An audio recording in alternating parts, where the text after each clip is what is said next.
এমন ডেডিকেশন নিশ্চিত করেই হয়তো আপনাকে মুগ্ধ করবে, সাথে ভাবাবে তারা অন্য ৮-১০ জনের মতোই, তারাও খেলতে চায়, তারাও খেলতে পারে, যার নমুনা তো আপনারা দেখছেনই। আন্তর্জাতিক প্রতিবন্ধী দিবসে হুইল চেয়ারের সহমর্মিতা শীর্ষক একটি প্রীতি ম্যাচের আয়োজন করে ইউএনডিপি, যেখানে উপস্থিত ছিলেন সাবেক ও বর্তমান ক্রিকেটাররা। হুইল চেয়ারে বসেও ক্রিকেটের প্রতি এমন ডেডিকেশন দেখে তারা অবাক, মুগ্ধ।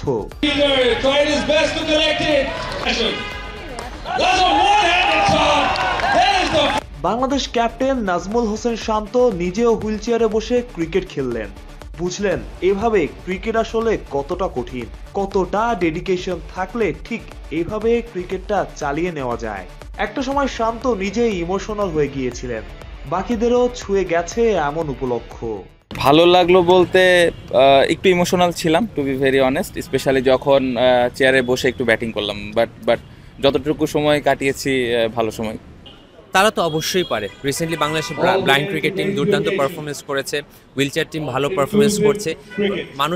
প্রত্যেকটা মানুষের কিছু না কিছু সীমাবদ্ধতা আছে। যারা ডিসেবল ক্রিকেটার তাদের হয়তো শারীরিক সীমাবদ্ধতা রয়েছে, বাট তারা খুব বড়ভাবে দেশের এবং জাতির গঠনে এবং দেশ এবং জাতির উৎকর্ষে কাজ করতে পারেন, এবং তাদের জন্য শুধু প্রয়োজন উদ্যোগ, তাদের সুযোগ তৈরি করে দেওয়া।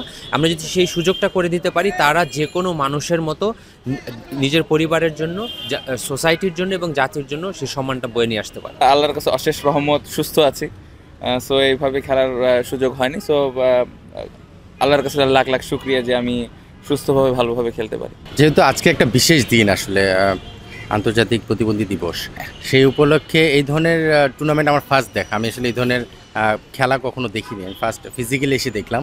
তো আমার কাছে মনে হয় যে এটা কীভাবে সম্ভব, মানে ফার্স্ট ইমপ্রেশন, মানে চেয়ারে বসে আমি দেখলাম যে রান আউট হচ্ছে, ফিল্ডাররা দৌড়ে যে বল ধরে রান আউট করছে, ব্যাটিং করে দৌড়ে রান নিচ্ছে, সব কিছু মিলে আমার কাছে মনে হয় যে আসলে খুব চ্যালেঞ্জিং। এটা আমার পক্ষে, আমি চিন্তাই করতে পারি না যে আমি চেয়ারে বসে সেখানে মুভমেন্ট করাটাই কতটা চ্যালেঞ্জিং, সেখানে আবার ক্রিকেট খেলা।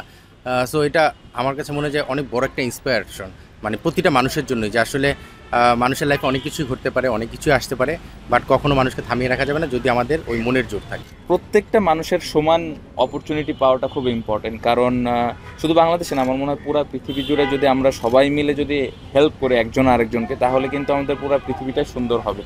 সো আমি আশা করব যে সামনে যারা এই দায়িত্বে আছেন, ইভেন সাধারণ মানুষ যারাই যে জায়গা থেকে পারেন, পাশে থাকাটা খুব ইম্পর্টেন্ট। সেটা অনেক কিছু দিয়ে যে করতে হবে তা না, বাট আমার কাছে মনে হয় যে পাশে থাকাটা খুব ইম্পর্টেন্ট, এবং আমি বিশ্বাস করি যে সবার সমান অপরচুনিটিটা পাওয়ার যোগ্য সবাই।